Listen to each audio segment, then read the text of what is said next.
Hi friends, मैं C K Tiwari आज अपने यूट्यूब चैनल पे फिर से आप सभी का स्वागत करता हूं। दोस्तों, आज का मेरा टॉपिक है तड़पना तो पड़ेगा ही। दोस्तों, आपने बचपन से ही हर चीज़ में देखा होगा, जब आप फर्स्ट टाइम ABCD पढ़ रहे होंगे, जब फर्स्ट टाइम क ख ग को याद कर रहे होंगे, तो आपको काफ़ी सारी मेहनत, काफ़ी सारी दिक्कतों का सामना करना पड़ा होगा। उसके बाद आप लाइफ के किसी भी काम को करने के लिए बिना स्ट्रगल के वो काम पॉसिबल नहीं है। अगर मान लीजिए कोई काम आप कर रहे हो और उसमें आपको स्ट्रगल नहीं करना पड़ता है, तो ये आप समझिए कि अगर आपको स्ट्रगल नहीं करना पड़ रहा है, मतलब वो काम आपके लिए, मतलब आपके लाइफ टाइम के लिए वो नहीं है। वो कुछ दिन तक आपके साथ है, उसके बाद आपको या तो फिर अपना लाइन चेंज करना पड़ेगा, या फिर वो काम आपके साथ नहीं रहने वाला है, वो काम आपको छोड़ के चला जाएगा, या फिर किसी कारण से आप उस काम को छोड़ देंगे। तो किसी भी हार्ड काम को करने के लिए, अब जैसे दोस्तों मैं एक टीचर हूँ, मुझे काफ़ी दिनों से मेरा एक सपना था, हमेशा से बचपन से एक सपना रहा है कि मैं अपना एक स्कूल खोलूँ। और वो आते आते मतलब लास्ट टाइम तक मैंने इस साल 2019 में दिसंबर में अपना स्कूल भी ओपन कर लिया। उसके बाद मैं उस स्कूल को भी चलाया, काफ़ी स्ट्रगल किया, काफ़ी सारा मेहनत करने के बाद पूरे 24 घंटे में 18 घंटे के आसपास मैं काम करता था। और उसके बाद मैं मास आते मतलब काफ़ी सारा 115 स्टूडेंट हो चुके थे मेरे पास, और 200 का टारगेट था। काफ़ी बच्चे ऐसे थे जो 31 मार्च को अपने एग्ज़ाम को पूरा करने के बाद हमारे यहाँ आने वाले थे। मैं काफ़ी सारा मेहनत किया। उस समय एक ऐसा सिचुएशन हो गया था कि मेरे खुद के फैमिली वाले लोग भी मुझसे कहते थे कि दिन भर बस घूमते रहते हो। और दोस्तों, आपको पता है कि अगर मुझे बच्चे चाहिए, अगर मुझे किसी भी चीज़ के लिए अगर मार्केटिंग करनी है, तो उसके लिए आपको मार्केट में रहना बहुत ज़रूरी होता है। आप इसको घर पे बैठ के नहीं कर सकते। It's not possible to do this work with our home. आपको इसके लिए बाहर जाना ही पड़ेगा। तो इसमें क्या होता है ना कि आप कोई भी काम कर रहे हैं, आपको दिन रात एक करके और बहुत ही ज़बरदस्त तरीके से उसके पीछे लगना पड़ेगा। और जब आपका मेहनत, आपका आत्मविश्वास और आपके ये भी कह सकते कुछ दोस्त या फिर कुछ अपने जो आपका साथ दें या फिर आपके साथ खड़े रहें, अगर वो नहीं भी रहते हैं, अगर आपके अंदर वो जोश है, वो जज्बा है, कुछ करने की हिम्मत है, अगर आपको अपने आप पे भरोसा है, yes I can do it, तो आप उस काम को कर सकते हैं। इसके लिए मैं आपको एक छोटा सा स्टोरी सुनाता हूँ।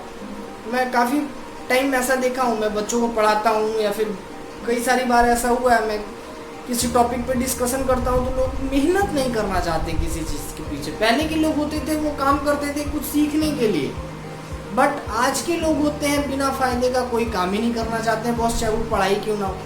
आपको अगर बच्चे को पढ़ाना है तो आप उसे किसी ना किसी चीज़ का लालच देते हो कि तुम इस बार अच्छा रिजल्ट करो, मैं तुम्हें बाईसाइकिल ला के दे दूँ, तुम ये काम कर दो मेरा, तुम्हें ये चीज़ ला के दे दूँगा। लेकिन पहले ये सारी चीज़ें नहीं थी, पहले लाइफ में ये सारी चीज़ें नहीं थी, और लोग इन सब चीज़ों को फेस नहीं करते थे। वो मेहनत करना चाहते थे, वो चाहते थे कि मैं ऐसा बनूँ, मुझे कुछ करना है।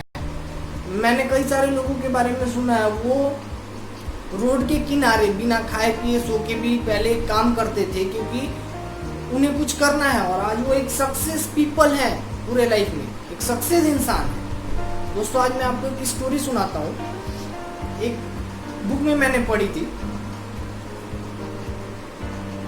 एक इंसान जाता है जंगलों में और वहां से 2 पत्थर को लेके आता है ट्रैक्टर पे लोड करके। ट्रैक्टर से 2 पत्थर को लेके आता है। एक पत्थर जो है वो छेनी हथौड़ी लेके उस पत्थर पे काफ़ी काम करता है किसी भी तरीके से, चलो भाई ये काम कर ले, क्योंकि ये काम कर लेंगे तो हम इस काम से, मतलब वो पत्थर को मूर्ति बनाने में कन्वर्ट करना चाहता है। एक पत्थर में वो काफ़ी, मतलब मुझे लगता है महीने भर काम किया, बट इट्स नॉट पॉसिबल। वो पत्थर जो है वो कट ही नहीं रहा था। फिर उसको वो छोड़ दिया, फिर दूसरे पत्थर के पीछे पड़ा। बार बार जब पहले वाले पत्थर को मार रहा था तो उसकी छेनी हथौड़ी छिटक जा रही थी हाथ से। वो डर गया, बोला नहीं भाई इससे कुछ हो जाएगा, खतरा ही हो सकता है, ज़्यादा इसके पीछे पड़ूंगा। तो दूसरे वाले को लिया, उसने काफ़ी सारा मेहनत किया। 3 से 4 महीने बाद एक अच्छी सी मूर्ति बनाई हनुमान जी की, या फिर किसी भी देवता की, मान लीजिए आप, एक मूर्ति बनाई और उस मूर्ति को लगा के अपने दुकान के बाहर रख दिया। लोग आए और वो मूर्ति को खरीदने के लिए, जब उनसे बातें करने लगा, वो उस स्टैचू को बेचना चाहता था, वो बेचा उस स्टैचू को और लोग उसे लेके चले गए। और लोग ले गए, फिर ले जाके उस मूर्ति की स्थापना हुई एक मंदिर में, उसको लगाया गया। फिर कुछ दिन बाद आए वहाँ से, स्थापना होने से 1-2 दिन पहले की बात बता रहा हूँ, मूर्ति को लगा दिया गया, सब तैयारी हो गई। वो छोटे वाले पत्थर से भी एक पत्थर को उठा के लेके गए, उसको भी वहीं पे लगा दिया। और ये देखिए आप, बड़े वाले पत्थर जो थे वो मूर्ति बन गई, लोग जाते थे मंदिर में पूजा करते थे उसकी, और छोटे वाले पत्थर पे लोग आते थे तो एक नारियल फोड़ते थे। मतलब एक इंसान जब अच्छे से मेहनत करता है अपने लाइफ का, वो मतलब मान के चलिए आप स्टार्टिंग पीरियड से अगर अच्छे से पढ़ाई लिखाई करते हैं, अगर आपको अच्छी सी जॉब मिल जाती है, आप या फिर आप किसी बिजनेस में अगर अच्छे से सेटल हो जाते हैं, तो आपके घर वाले, आपके अगल बगल चारों तरफ लोग जो है वो आपको बहुत इज्जत देंगे, वो आपको एक अलग नज़रिए से देखेंगे। और अगर आपके पास जॉब नहीं है, आप जॉबलेस हैं, आपके पास किसी भी तरह का काम नहीं है, आप बस इधर उधर घूमते रहते हैं, तो आपको देखने का नज़रिया जो होता है हमारे लोगों में, हमारी पब्लिक में, वो एक अलग होता है। तो इसीलिए आपको अगर सक्सेस होना है तो भाई मेहनत तो करना पड़ेगा। अगर आपको सक्सेस होना है तो आपको अपने माता पिता की बातें सुननी पड़ेंगी, टीचरों की डांट फटकार सुननी पड़ेंगी, उनको कभी भी बुरा नहीं मानना है। इसलिए मैं कहता हूँ कि अगर आपको सक्सेस होना है तो तड़पना तो पड़ेगा ही भाई, मेहनत तो करना ही पड़ेगा। दोस्तों अगर आपको हमारी वीडियो पसंद आई हो तो आप इसे लाइक जरूर करें, और मेरा नेक्स्ट वीडियो जिसका टॉपिक है सक्सेस का जंग नेचर के संग, देखने के लिए इसे सब्सक्राइब जरूर करें।